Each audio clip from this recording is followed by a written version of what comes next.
Hi, good afternoon mga ka-garden, ka-agri, ka-farmers. Dito kami ngayon sa Love Garden.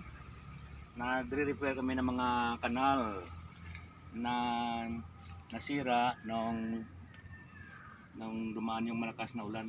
3 days. Kaya ginawa natin ng repair ang kanal para tuloy-tuloy ang paglabas ng tubig dito sa ating papaya.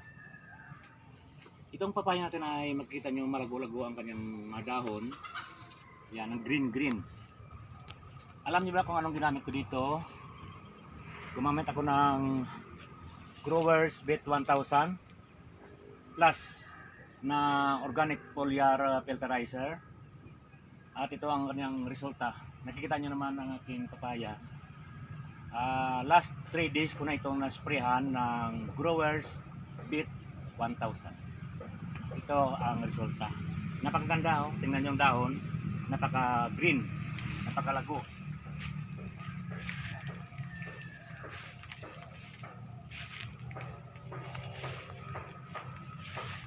Ito, tingnan nyo.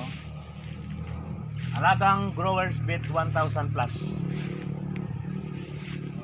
Malalaki yung mga stem nyo. Malalaki yung dahon. May resistensya. Yan, at ang dami ng bunga. Ito ang bunga niya ay pahaba to. Ito ang pinaka maganda sa papaya kung ang kanyang bunga ay pahaba.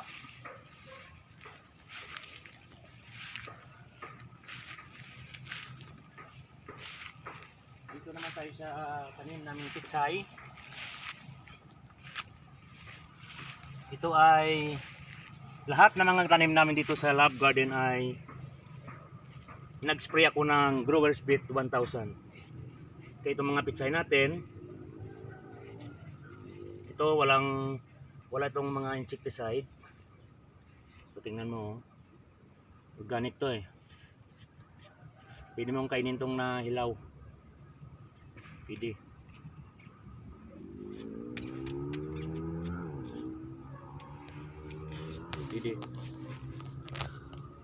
Ito ay alaga rin ng Growers Bet 1000.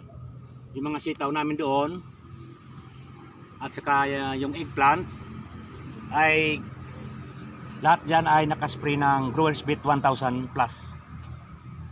Kaya tingnan nyo naman ang lusog-lusog ng aming mga pananim. At isa sa sekreto is siyempre manalangin tayo sa itaas, nabigyan tayo ng magandang resulta. Sa Diyos na